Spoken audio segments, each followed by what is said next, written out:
كيف الحال؟ اليوم رايحين على منطقة والحمام صعب وحياتنا زي ما انت شايف الليله الجو شتاء. هاي شام، اسمها شام وهو من أحلى الأسماء في العالم. شام نجت بأعجوبة، شام من عائلة صبح، والعائلة هاي انتكبت لأنه طائرات الاحتلال أسقطت عليها برميل متفجرات، فهي من ناجية. 35 أحد من أفراد عائلتها استشهد، بس هي ناجية. واللي في وجهها هاد من الشظايا ومن البطون وكل شيء. شام كيف حالك؟ يما يابا وليه؟ ايش؟ صورني، امسك الجوال بس خليك ماسك. في حركة هذه سر، دخلي شام تنام.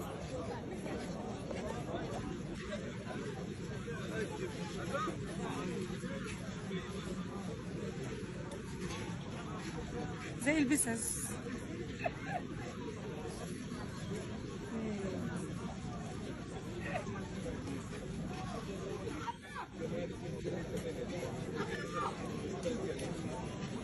احكي باي، احكي باي. شام بتبعث بالامل لانها عاشت، طلعت من تحت الركام. في شويه نتوء على وجهها من الشظايا، بس كله بروح، ما بنضل عايشين، صح؟ يوي نعست زي البسس.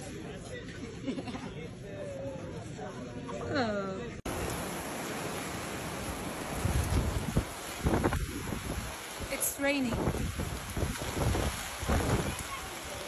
Hundreds of thousands of people are in tents. They don't have any place to go or in the streets. I'm one of them. It's cold, it's windy, it's raining. الآن نحاول نوصل الرسالة بكل ما نستطيع، بقدر ما نستطيع نخاطر من أجل إيصال الصورة والرسالة. نرجو منكم نشر هذا الفيديو، وربما يكون هذا الفيديو الأخير بعد الانقطاع. الاحتلال يقوم باستهداف مستشفى الأندونيسي بشكل مباشر، وإطلاق النار على المرضى وعلى الجرحى وعلى المصابين في داخل المستشفى. أيضا قام باستهداف المستشفى بشكل مباشر بقذائف المدفعية، وأيضا قام بإطلاق النار على مستشفى العودة. حالة من الخوف والرعب في المكان، لا نستطيع التحرك نهائيا. كل من يتحرك خارج أسوار المستشفى يتم إطلاق النار عليه بشكل مباشر. الوضع صعب الآن. دعواتكم، نسأل الله السلامة لنا ولكم.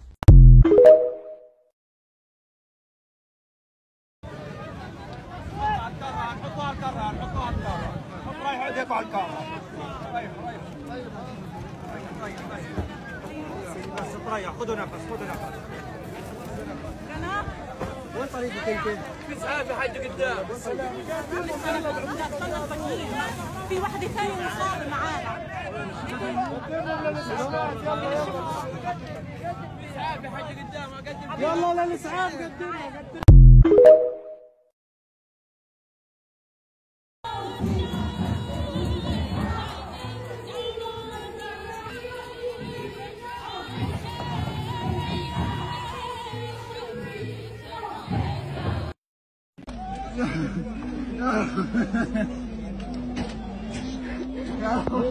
هذا شباب خلينا مين معاه؟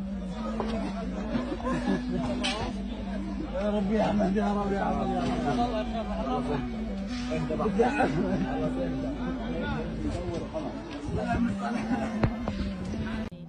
صراحة تصير هدنة وروح بيتي وولد في داري. بيتك ضايع؟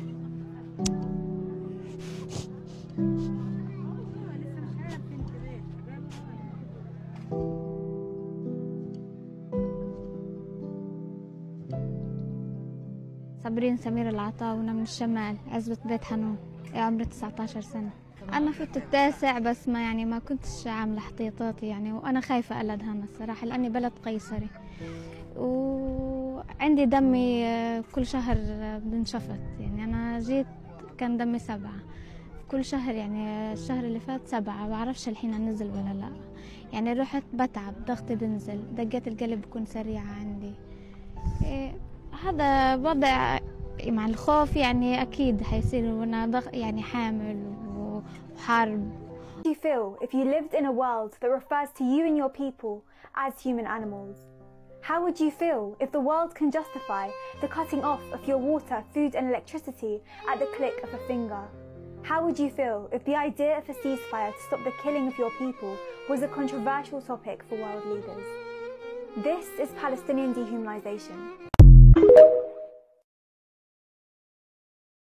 At the very least, there are 8 genocides happening right now, so we're going to talk about why they're happening, where they're happening, and how many people have been killed so far. But before we get started, I just want to note that TikTok is currently labeling videos with the comment BOOST as spam, so instead tell me your favorite songs and movies. We're going to begin with the 12 million Africans who have been killed in the DRC since 1998, as well as the 7 million additional displaced because of coltan, cobalt, and other precious minerals. To protest this, there is a current boycott of Apple and other big tech companies going right now. Next are the 12,000 Palestinians killed since October 7th, and an additional 2 million displaced. The government currently occupying Palestine claims it's because of Hamas, but we all know it's about land. Please refer to the BDS list for boycott. Next, we have the 1.2 million Armenian people who have been ethnically cleansed, as well as 54,000 displaced since September of 2023 so that they can steal their land. We also have 11,000 people killed in Sudan, as well as 4.5 million displaced over land and power. The Tigrayan genocide happening in Ethiopia has claimed over 600,000 lives, and tens of thousands more are currently undergoing sexual violence. We also have 500,000 people in West Papua who have been killed trying to gain independence, and many more displaced. The 7th genocide on this list is happening in China, and over 1 million people have been detained in camps. They are currently being tortured in unimaginable ways, as well as an additional 9,000 lives taken in Myanmar. If you'd like, I can put together a video on each of these genocides with more information. And on the next episode, we're going to talk about Haiti, Hawaii, and Puerto Rico. Thank you so much for making tea with me.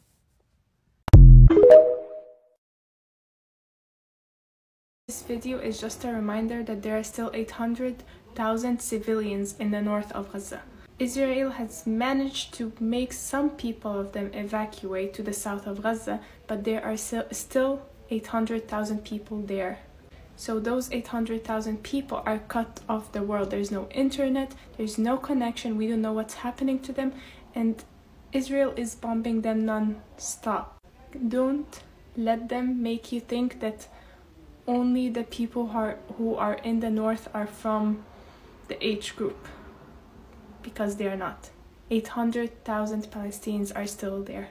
Please talk about them. It may seem that Israel is winning because they are unaliving a lot of civilians, but in reality, they are losing. Let me tell you how. Their currency went down by 3%. Their stocks lost 11%, which means $40 billion. Tourism is zero now. Investments are zero. Factories have stopped completely. Schools, offices, and companies are all closed. 240 million are their military losses daily. More than 4,000 soldiers refuse to join the war. 400 pilots refuse to join the war. More than 500,000 Israelis are displaced from their homes. Their people are going against the government and creating protests every day. Tel Aviv became a ghost city. The whole world is knowing the reality, and their propaganda is over. The world is impressed by the Palestinian faith, resulting in some of them converting into Islam because of how impressed they are by the Palestinians and by their resilience.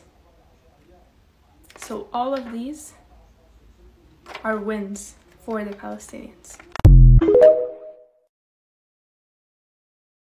There are over 6,000 people in Gaza missing under the rubble because of the bombardment. The government office in Gaza reported this on Sunday night. Not including those over 6,000 missing, 4,000 of whom are children and women, there are more than 13,000 martyrs, including 5,500 children and 3,500 women. 201 medical staff were martyred, including doctors, nurses, and paramedics. Additionally, 22 civil defense personnel. Those are the people that rescue people from under the rubble, essentially the firefighters. And 60 journalists have been martyred. 2 were martyred yesterday. One of them was here on TikTok and he did lives every day. Salam. His videos are in Arabic. I'm gonna tag him in this video. You can watch them and click on the caption, click translate, and you should be able to read it. My comrade Marina was also translating his videos. Glory to our martyrs. Government office also reported that the number of injuries exceeds 30,000. Remember that medical facilities, so they reported 25 hospitals and 52 health centers are out of service due to the Israeli aggression. So more than 30,000 injuries. 75% of those are children and women, and they don't have care. Dr. Ghassan Abu Sita said on Al Jazeera earlier today, and he's the doctor that held the press conference at the El Mamadani hospital after the massacre last month. He said that over 800,000 people in North Gaza now have no medical provider because every hospital is out of service. The government office in Gaza reported that there are over 1,330 massacres committed by the Israeli occupation army. The occupation also targeted 55 ambulances, while dozens of ambulances are out of service due to fuel depletion. Quote, "We hold the occupation and the international community responsible for turning Al-Shifa Hospital into a mass grave." So much of the infrastructure, of the life, of the culture of Gaza has been destroyed. The government office reported 83 mosques have been completely destroyed, 166 were partially destroyed, and 3 churches have been targeted. 97 government headquarters have been destroyed. 262 schools have been destroyed. 43,000 residential buildings completely destroyed. Remember, these buildings, there are houses which are usually multi-level. Some of these houses are like 5 levels because they contain multi-generational huge families and also huge apartment blocks. Every one of those buildings is not just a small house. These are huge buildings that housed so many people. 225,000 residential units have suffered partial demolition. This means that about 60% of residential units in the Gaza Strip were affected by aggression, either completely demolished or partially damaged and unfit for living. This comes at a time that winter is setting in. What does winter mean in Gaza? It means rain. It means a lot of rain and cold. People that don't have anywhere to stay are in tents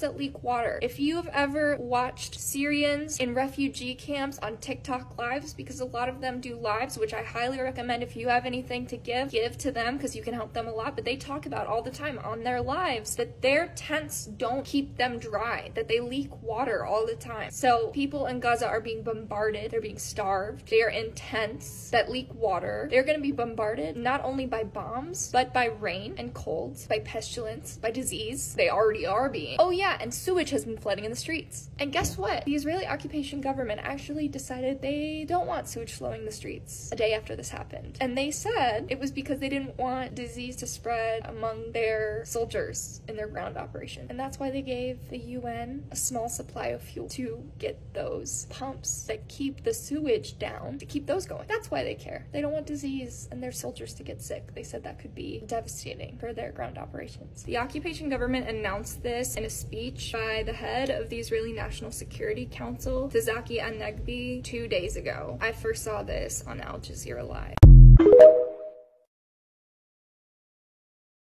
This is a 24-hour update of what is happening in Palestine.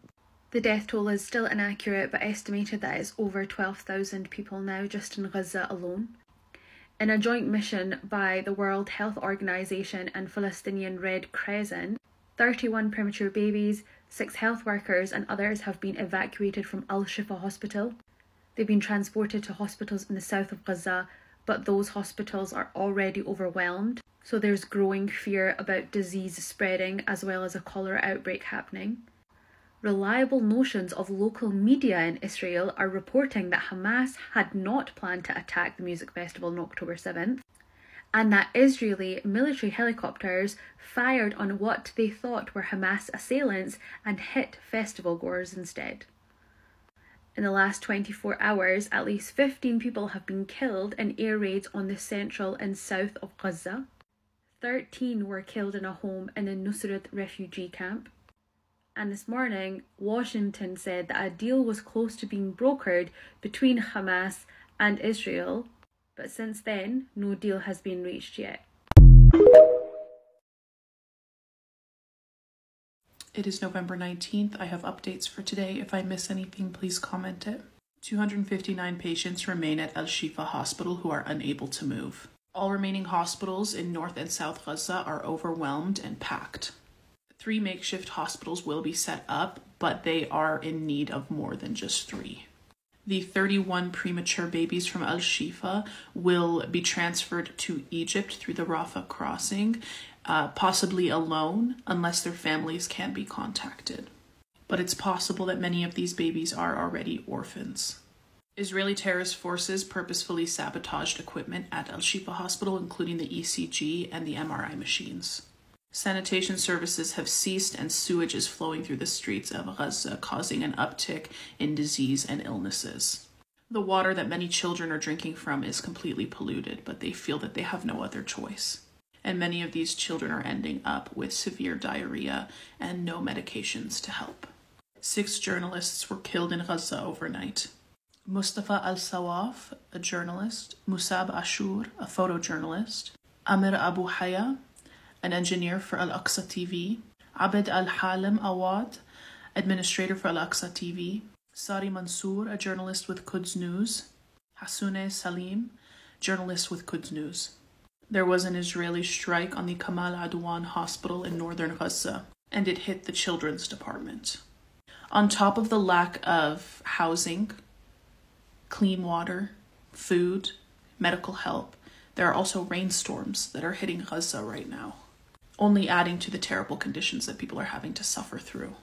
I saw videos of many people shivering because they don't have adequate clothing to keep them warm and dry, because everything that they owned was destroyed and not enough aid is coming into Gaza. Israeli terrorist forces kidnapped 70 Palestinians overnight in the occupied West Bank, including 3 women and 2 journalists. They were tortured, threatened, and had their property vandalized. The Yemeni Houthi fighters said that they will be targeting all ships that are owned and operated by Israeli companies. Ships carrying the flag of the Zionist entity, ships operated by Israeli companies, and ships owned by Israeli companies. And they also urge all countries of the world to withdraw their citizens working as part of these ships' crews, avoid shipping on these ships or dealing with them, and inform your ships to stay away from these ships. There is now information being released that Hamas did not plan the attack on October 7th at the music festival. There are now reliable notions of local media in Israel who are reporting that Hamas had not planned to attack the music festival on October 7th. However, they are not naming the person behind this information, so if you hear more of it, it could potentially have huge consequences. I think the reason we're not hearing about who this is because it would put them in a lot of danger. This information would really just turn everything on its head at this point. I don't think that it would stop Israel from doing what they're doing at this point, because I feel like they've taken this as an opportunity and they're not listening to anybody anyways, and they don't even care about public opinion anymore. But I think that this is important to get the rest of the world behind us on this. There are already many Israelis that are marching against Netanyahu that want him gone. There are a lot that are marching because they're just so upset over all of the lies and feeling like their government completely abandoned them. So this would just add fuel to the fire.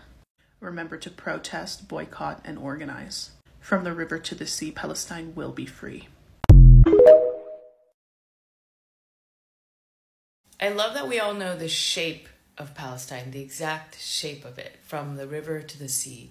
Its beautiful entire shape. And knowing that shape, we're not only knowing the shape that might be, but we're knowing the shape that should and will be. And by having the shape of the Palestine that will be in our minds, we are manifesting that Palestine as well. It reminds me about the way we as Koreans learn about the shape of Korea.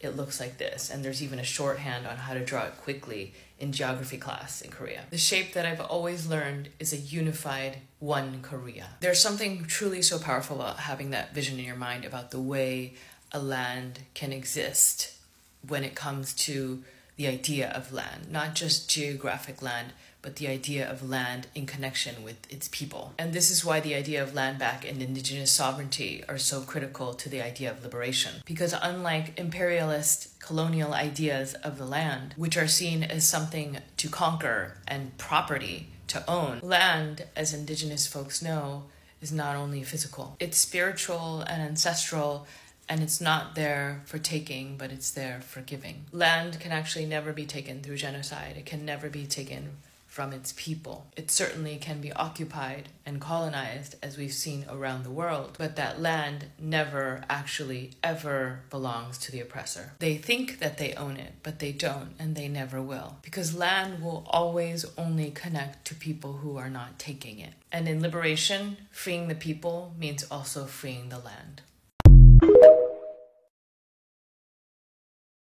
Many people didn't know about the controversy behind Israeli argan oil, so watch this. Today I'll make argan oil, produced from the argan tree nut.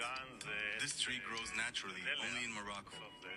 In the 1980s, argan seeds were brought to Israel to be planted. If you didn't know this already, argan oil is also called liquid gold, and it's used in a lot of skincare and beauty products. It's also used for culinary purposes. It comes from the Argania spinosa tree, which is exclusively found in Morocco. And not just any part of Morocco, specifically southwestern Morocco. That's because argan trees can only be grown in a very specific kind of climate. So in the 1980s, Israel tried to grow argan trees in the Negev desert in Palestine. Of course, they were initially unsuccessful and had to try for decades to genetically modify the argan tree to fit their climate. And eventually they were able to produce something called Argan 100, which is a super strain genetically modified argan tree. Now, they're claiming that this genetically modified argan tree should survive in less harsh conditions and produce 10 times more nuts than trees in Morocco. And that this project was part of a national program to encourage new Israeli settlers to establish new communities in more rural areas. So there's a few problems with this. If you recall, argan oil is also called liquid gold because it's a very expensive oil. To make 1 liter of argan oil, it can take 6 to 8 argan trees, and it can also take 20 hours of manual labor. The argan oil industry in Morocco is mostly run by women. In the last 10 years, the argan oil business in Morocco has increased the average wage of Amazigh or Berber women by 10 times. So now that Israel began producing argan oil, a cheap version at that, and the profits of the argan oil business will most likely fall into the hands of the Israeli government instead of the women who actually need this income to sustain themselves. And of course, to add insult to injury, Israeli argan oil growers are now even claiming that the argan tree was native of this part of the world thousands of years ago. You can't make this up. Guys, there's no shortage of Moroccan small businesses who are selling argan oil. Please, if you see a cheap price tag on argan oil where it doesn't explicitly say made in Morocco, just don't buy it. Because not only do you risk not getting a premium product, but your money may fall into the hands of the greedy who are looking to exploit Moroccan culture. That letter was a distraction. That letter is doing what a lot of different people and organizations want it to do. They want TikTok to look like it is supporting a particular type of person and group. Now that we've gotten that out of the way, and I'm no longer going to talk about it, stop talking about it. It's a distraction. I see people slowing down on reposting posts from Gaza. I see people not posting anymore about Palestine. I see people going back to business as usual. There is no business as usual as long as a genocide is happening. And massacres are happening every single day. They are relying on you to get tired. Zionists are relying on people to get tired.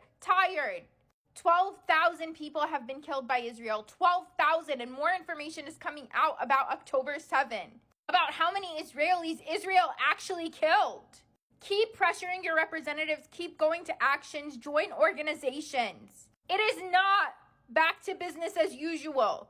There is no going back. Keep reposting. Keep amplifying voices. Keep saving videos from Gaza. Call your representatives. Put the pressure on them. More representatives are calling for a ceasefire. Call your senators. There is an action toolkit in my bio. Don't stop. We're not back to business as usual. There's no going back to business as usual. Call for a ceasefire. Email, fax, organize. So what does it say? What is it in regards to exactly? Okay, this is a trespass notice from ASU. You've been trespassed from all ASU for 1 year of today's date. Okay. So, and it's for your disruptive behavior on ASU property. Cool. That's it. Awesome. I'm very proud of it. Proud of it? You know why? I'll tell you. So we reference Nelson Mandela, Malcolm X, Martin Luther King. Why? Civil disobedience. Why? Because Israel is killing Palestinians. And we are Palestinian. Gotcha. And in the past 40 days, they killed 25,000 of our people. If it was your family, I'd be out there protesting right now. And who do we learn this from? Nelson Mandela, Malcolm X, Martin Luther King. This is who we learn it from. History repeats itself. Absolutely. You're right. You're right. Thank you, officer. That's your copy. You have any questions for me, sir? This is a badge of honor. This is a badge of honor. Honestly. Okay. Thank you so much. Like I said, it's for 1 year from all ASU properties. Oh, my absolute pleasure. And I will you will see me more on the streets. I'll be on the streets protesting because I learned it from Nelson Mandela, I learned it from Malcolm X, and I learned it from Martin Luther. All right. Well, thank you, officer. Thank you. Awesome. You have a good day. See you too. Alhamdulillah. This is awesome. This is what it means. That means it's working. Until Palestine is free. Yes. Right here, babe. Heck yeah. Palestinian resistance shows up in many different ways. Let's talk about the Handala and the artist Najial Ali behind it. The cartoon Handala is a 10-year-old Palestinian boy who is a refugee, and he has very thin hair, he is very skinny from hunger, and he is barefoot.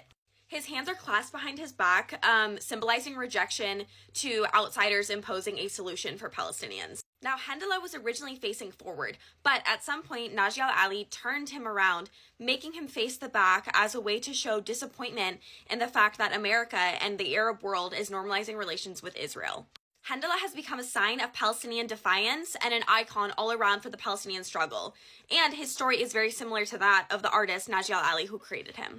Najial Ali became a refugee at 10 years old when him and his family were forced out of northern Palestine during the 1948 Nakba. And he said Handala will remain 10 years old until the occupation is over. He is quoted saying, "This character was born to survive. I will continue with him even after I die." And Handala did. Najial Ali became very well known around the world for criticizing Israel and Arab leaders. He was shot in London in 1987 and died 5 weeks later, and there has been no accountability for his murder. Handala represents Palestinian refugees around the world. I remember even as a kid, I was drawing Handala on pieces of paper with my siblings, and I have backpacks with Handala on it. And he created thousands and thousands of political cartoons, but Handala just became his signature. The name also holds significance. Handala means a bitter fruit that grows in the region, that grows back no matter how many times you cut it, and its roots run very, very deep. You will see Handala at protests. You will see him used by other artists. You will see him in the West Bank. You will see him in Gaza. You will see him be used by Palestinians around the world. So let us honor Najial Ali and Handala as a sign of Palestinian resistance. All my foodies and fashion girlies who recently discovered za'atar or za'atar, did you know it comes from Palestine and that Palestinians are prevented from foraging for it? I confess I made a mistake. I will not do it again. I'm a father of 7 children. I went foraging from a household and it's only 2 small bags. I guarantee I will not do it again. Question: do you know that picking za'atar is prohibited? Answer: yes. I know that picking za'atar is prohibited. Prohibited for Arabs, permitted for Jews. These are 2 quotes from criminal court cases in the state of Israel where Palestinians were tried, fined, and punished for picking za'atar and another plant or herb that's very common to Palestinian cuisine. This right here is the plant called atshub, and here down at the bottom this is called za'atar. This movie is called The Foragers or Foragers, and it tells the story of Palestinians who were attempting to forage on their own land and were prohibited from doing so. The reason that they're given is that these 2 plants are endangered species and that they cannot forage for them.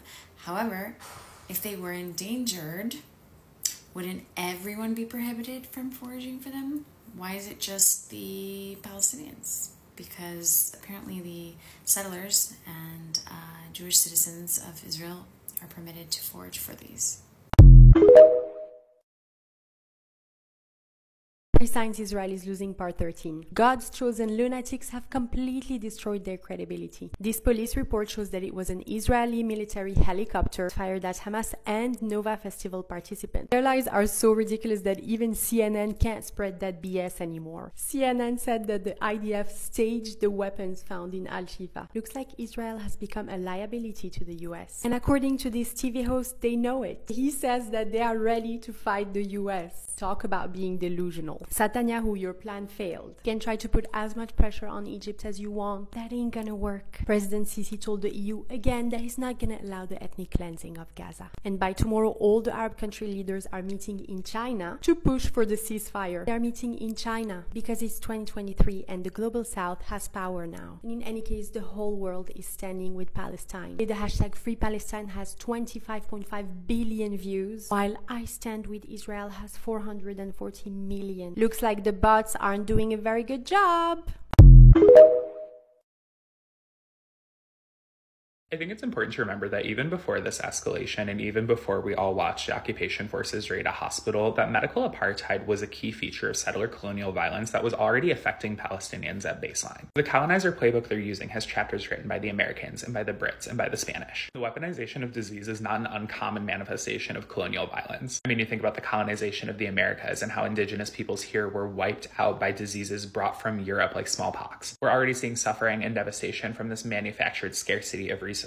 Imagine what it was like at the beginning of the pandemic in a place like Gaza that is unimaginably densely populated, in a place that has its resources controlled by a malevolent occupier. When masks and COVID tests and ICU beds were scarce, who do you think suffered the most? This is in a setting of a place that has medical infrastructure that is intentionally and maliciously weakened by the occupier. So when you see these escalations on hospitals, you have to understand that it is not a novelty. It is escalation of the violence that already existed. Medicine already was a target, if not so explicitly. When you see cold, empty incubators, when you see maggots in Palestinian children's wounds, when you see them having their limbs amputated without anesthesia, you need to know that this was premeditated, that the cruelty is the point. Medicine is and always has been political. There's a reason so many of the stories you hear involve hospitals. There's a reason so many of the voices you hear crying out are medical professionals. We are, in a lot of ways, at the center of this because medical justice is Palestinian justice. That's why I find the silence of so many of my colleagues to be so distasteful. It certainly doesn't come from a position of being divorced from these issues. It comes from a place of lacking moral courage. Because make no mistake, it is our prerogative to speak about this. Genocide is an affront to what we do and the way we try to save lives. Attacks on hospitals are unconscionable. They're a massive middle finger. I don't know how they don't raise your blood pressure. And ultimately, settler colonialism is a public health crisis. It breeds devastation, and I hope the medical community would condemn something like that.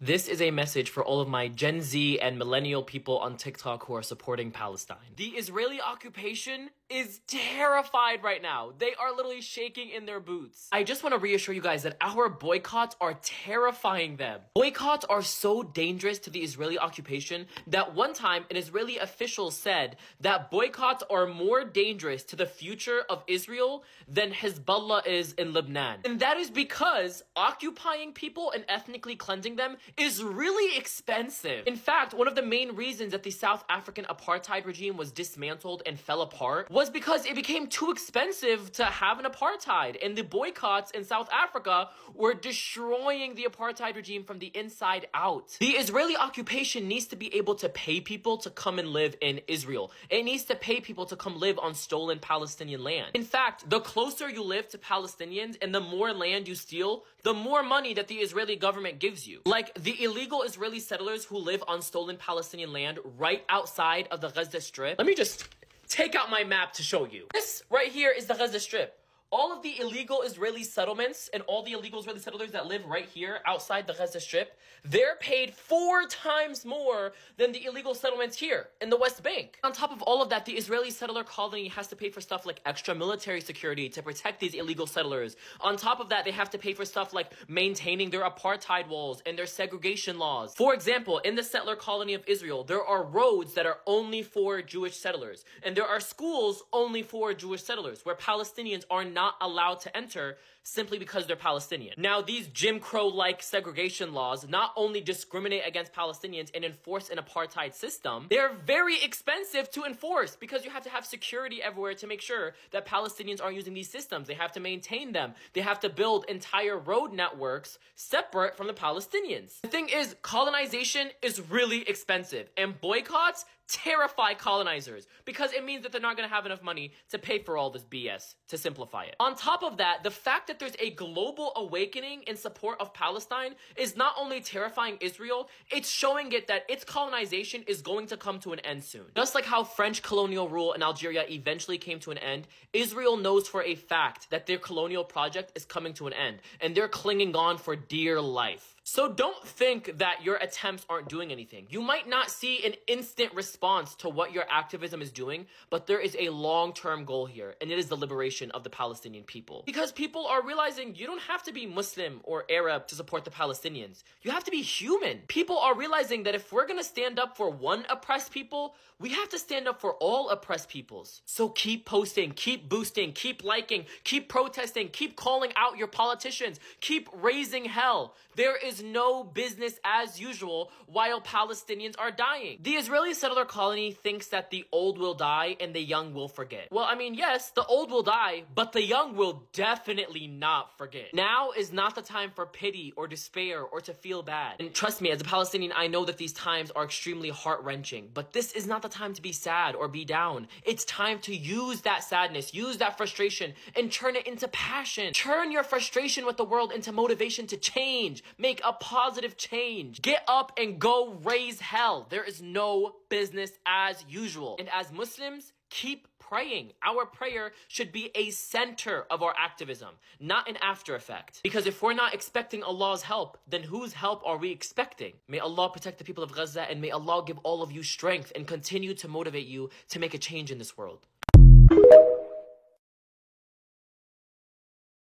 POV. You woke up and shows facts. So let me get this straight. There are 22 Arab nations and over 40 Muslim nations, yet not a single one of those is taking in Palestinian refugees. But Israel, the one Jewish state, has done more for the Palestinian people, specifically when it comes to providing food, water, and resources, than any of those nations combined. Yet Israel is the nation that everyone wants to throw stones at. If you actually care about the Palestinian people, then you will support Israel. Just wake me back up when y'all are ready for that conversation. You will find me laughing because people who use this argument just show how much they are bigoted, uneducated, and ignorant, and trying to push an agenda. This new Arab versus Arab reminds me of the BLM movement, the black on black crime. The argument is different, but it's the same talking point. They want to distract you from the bombardment, blockade, and military occupation, and gaslight you to think that you are the problem. This is not the first time that we hear this Israeli talking point propaganda. It's very common among racists and bigots like Ron DeSantis. I'm sure you know all Arabs are Semites, but how can you paint with such a broad brush to say 2.3 million people are anti-Semitic? Well, first of all, my position is very clear.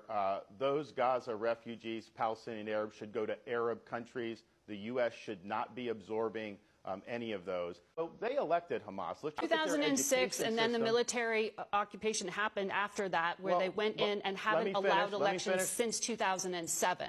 So in 2006, there was an election. But there was a lot of... So basically, this bigot and Ron DeSantis are saying, since you all have the same faith and have the same language, you should assimilate. And this comment is aimed to disregard the unique ethnic diversity of Arabs and Muslims, a negative way to use it to smear all Arabs and all Muslims. To say, who did this? The Arabs. Who did that? The Muslims. And this dumb argument is basically the same as saying, well, the South American population either speaks Spanish or Portuguese.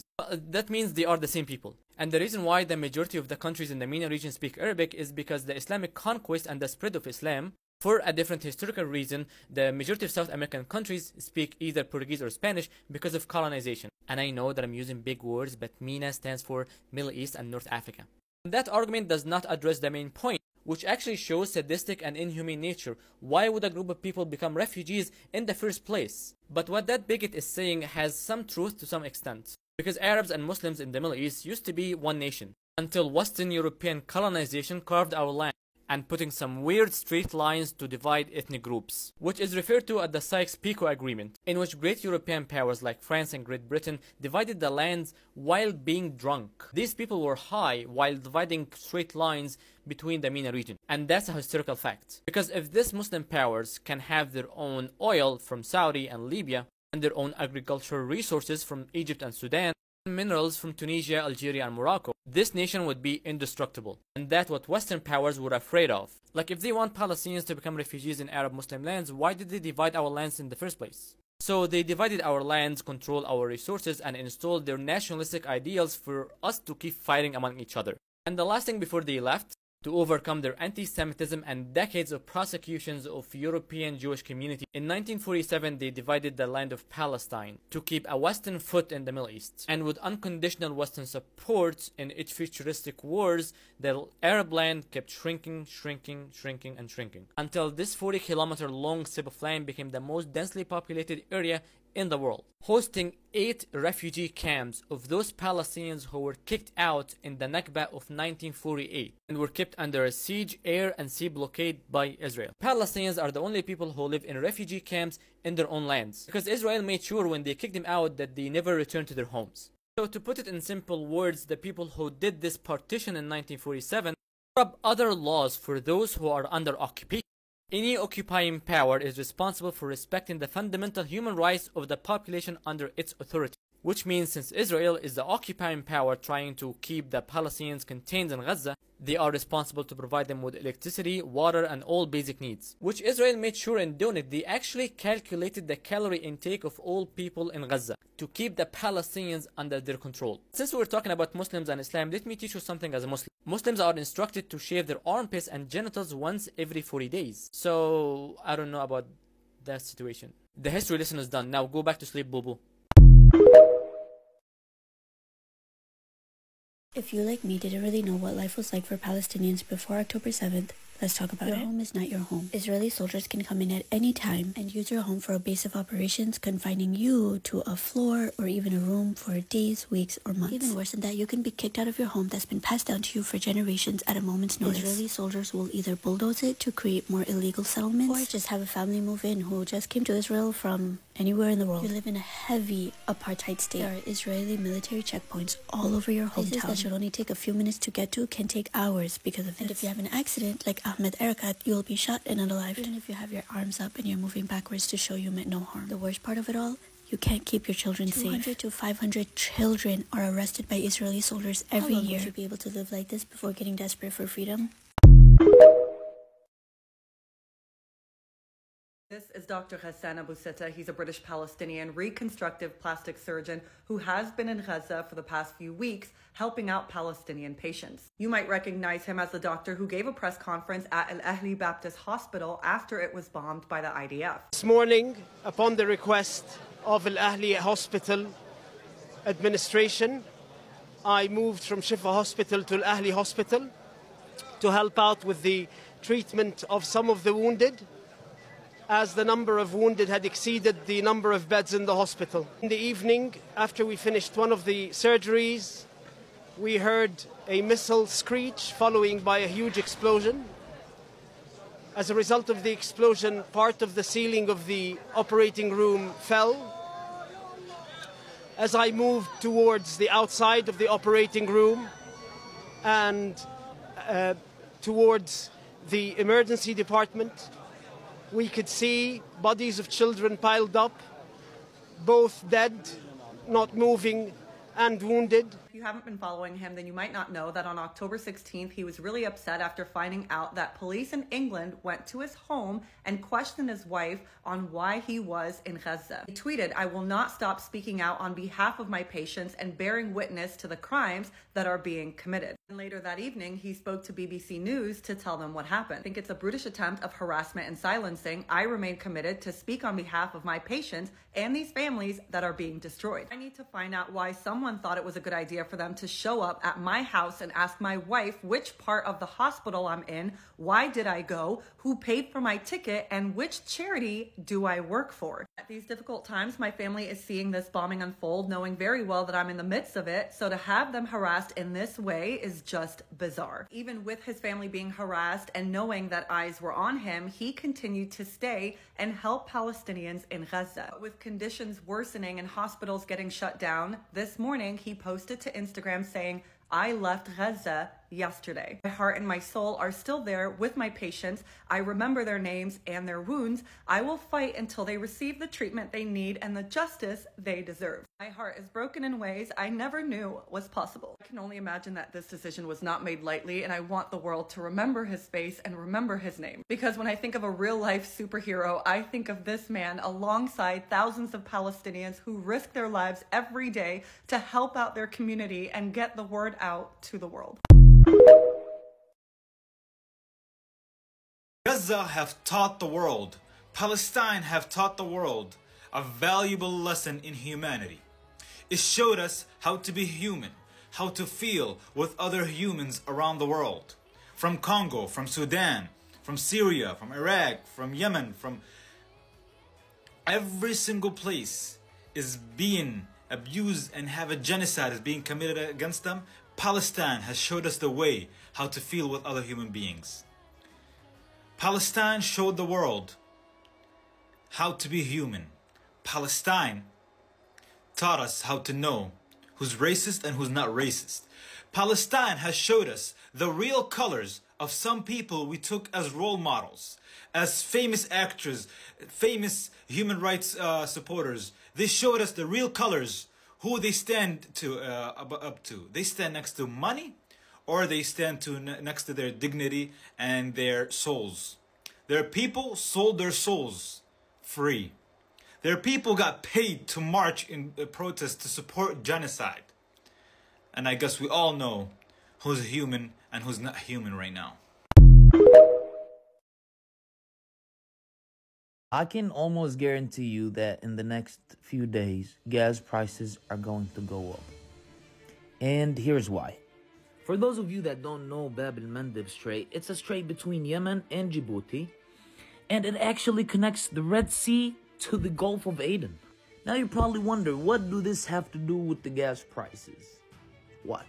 Most of the things that come from the other side of the world, from India, China, and all this, and the oil barrels come from this strait.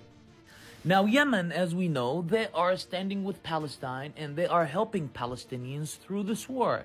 Today, Yemen seized a ship for Israel, and they also closed that strait for the Israeli ships and everyone that is helping Israel. What do that mean?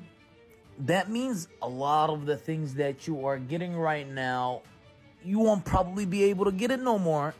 Now let's watch the prices go up, because the United States and the Western world depends on the Middle East for petroleum, and this strait is the biggest strait that they send petroleum through to the West. So not only that the Israeli military is taking heavy losses and their economy is being destroyed, but also the West is about to start feeling the pain with Israel too. Very soon, starting today. You thought it was a game? Free Palestine!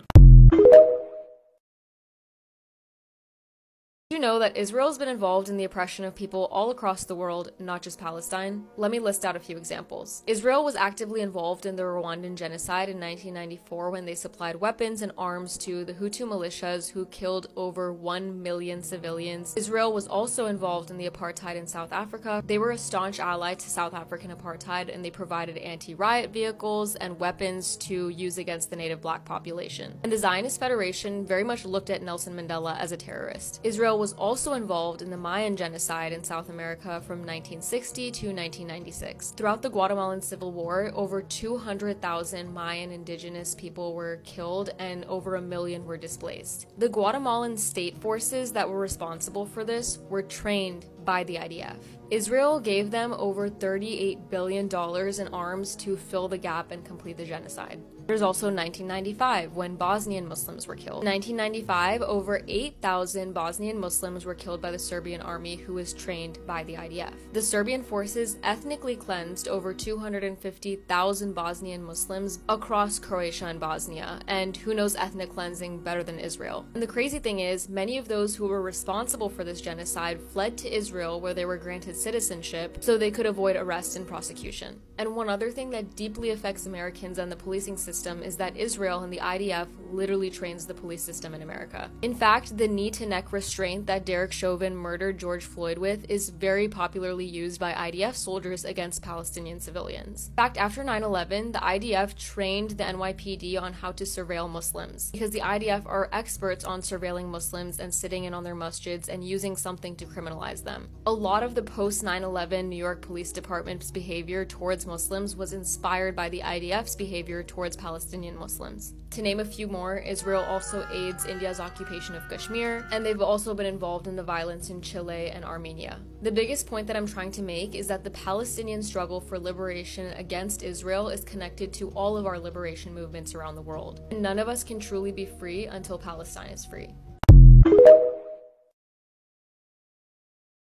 Did you know that Israel was almost in Africa? Kind of. This is one of history's craziest almost moments that you've probably never heard of. The plan was called the Uganda Scheme, and it was presented to the World Zionist Congress in 1903 by Theodor Herzl, widely regarded as the father of political Zionism. The plan would have created a Jewish homeland in East Africa. You might be wondering, why East Africa? Well, like many places in the world at the time, it was under the colonial control of the British Empire. European colonizers came into East Africa and did what colonizers do: displace, dehumanize, subjugate, murder, the list goes on. But thousands of miles away, Europe was becoming an increasingly hostile environment for Jews. In fact, in 1903, Jews in Eastern Europe faced a terrible and bloody massacre. Jews were desperate. So when Britain offered to partner with the Zionists to establish a Jewish homeland in present-day Kenya, it was appealing. So the Sixth Zionist Congress convenes in August of 1903, and Herzl calls on the 473 delegates to vote on this plan. And it passes easily, even though some hated it and many saw it as a temporary solution. But this is where it gets interesting. In the end, the Uganda Scheme never came to fruition, in large part because the white settlers in East Africa believed that it would be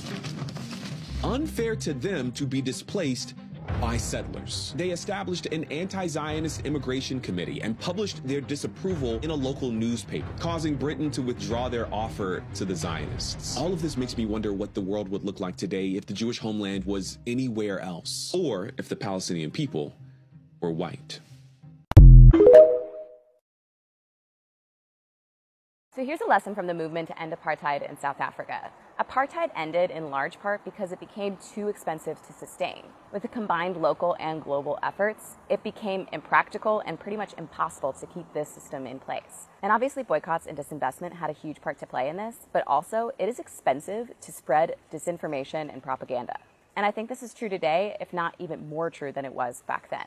So here's a fun way of looking at things. Every time you boost a post, every time you comment, every time you share a post that is telling the truth or exposing the truth, you are costing those who are spreading disinformation money, because they're going to have to spend way more to counter whatever it is that you are sharing. And here's a little marketing tip. When you leave a comment on a post, try to make that comment at least 5 words long. This tells the algorithm that this post is turning into a conversation, and that post will then be boosted. Okay, keep up the good work.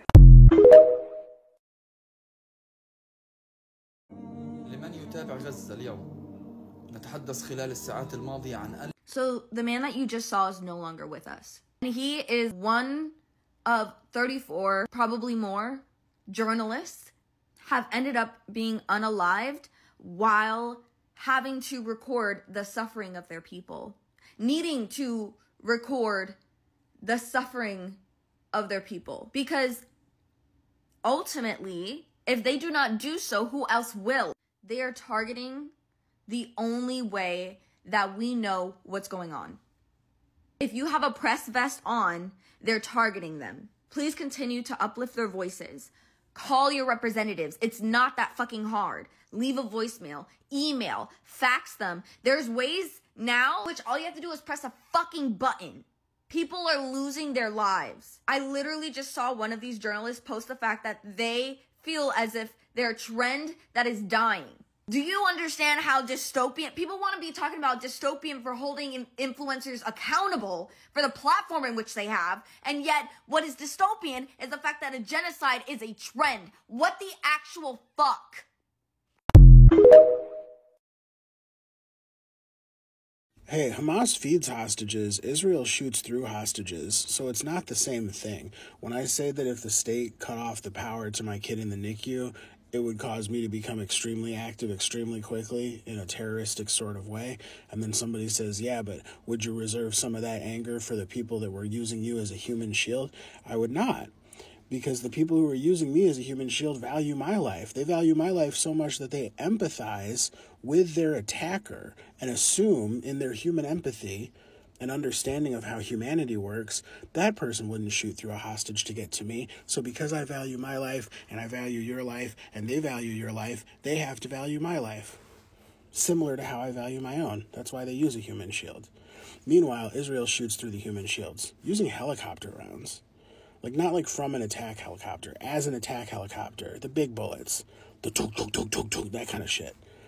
Just tearing bodies apart. Because if people get taken hostage, then they learn, oh, I am getting fed as much as these people. Oh, these people don't get a whole lot to eat. Oh, my government said that they were going to put them on a diet decades ago. And that's come true. They don't have as much food as I do. They don't have as much water as I do, but they share what they have. Even with a hostage. It's like they understand what international law is for. Even before they're given nationhood. Because if they were a nation, right, then you could say Israel-Palestine war. They have to say Israel-Hamas war, because if they said war on terror again, you'd go, hang on a second, smells like bullshit in here. So my dad taught me this lesson when I was around 8 or 9 years old, and this lesson has stuck with me till this day. In fact, it has shaped my worldview throughout my whole life. And I feel like now is a really appropriate time to share this lesson. So he sat me down one day and he pulled out a pencil and he asked me, what do you see when you look at this? I said, well, it's a pencil. He said, of course, the average person will look at this and just see a pencil. But I want you to look at this and look at every part of the pencil. The graphite comes from a mine somewhere in Africa, or maybe somewhere in the global south. The wood comes from a tree that was cut down, probably through deforestation, either in Africa or somewhere in South America or another country in the global south. The rubber comes from a plantation, again, somewhere in Africa or anywhere else in the global south. And of course, the metal, it's hidden right now under the rubber, but the metal comes from a mine, also in Africa or somewhere else in the global south. And he told me this: if you learn to look at every single item or everything you see around you this way, you will understand how the world works.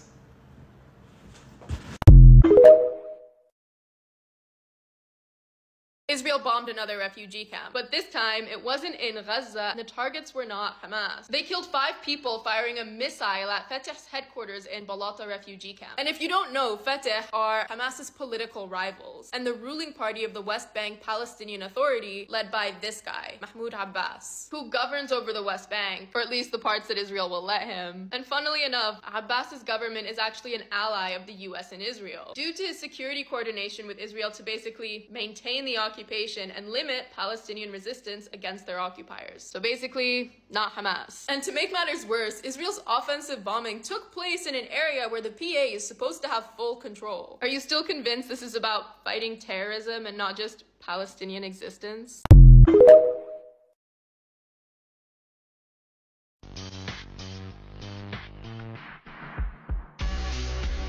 Oh no, there's a huge problem. TikTok's algorithm is making Israel look bad.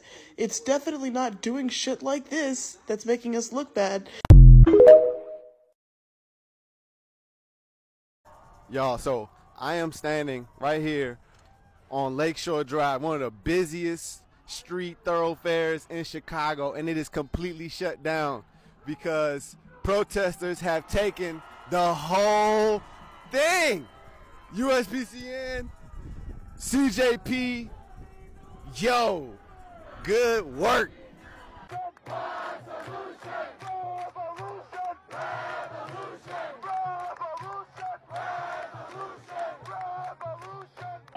I also want to say, this has not been done in 20 years by the movement in Chicago. Let's go.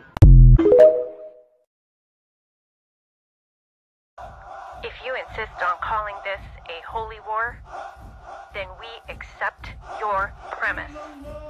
For we are holy people, and together we stand as expressions of our divine to remind you that Palestine will be free.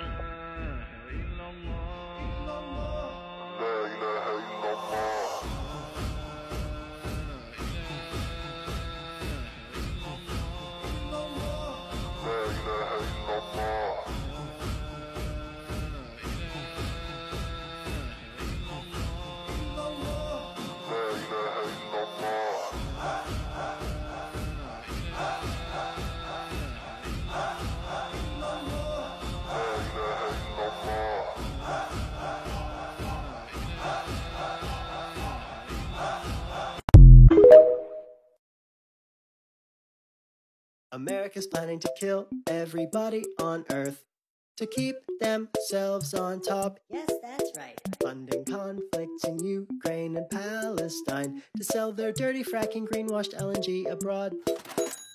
In the last 8 years, America's gone from no LNG exports at all to the #1 exporter in the world. That seems significant. And they're about to build 20 massive new LNG facilities, locking in emissions that guarantee an unlivable world. A giant ball of oil. But Europe buys its gas from Russia, Qatar, and Iran, the only 3 countries with larger reserves than the USA. It's convenient that America's looking like the better dealer now, unless they get sanctioned or blocked over Palestine and Ukraine. Hey, wait a minute. So the USA's on the verge of global energy dominance, because its competitors are blocked by the wars it funds. Nothing for you! Since energy's a geopolitical tool of American power, stopping climate change is bad for American money.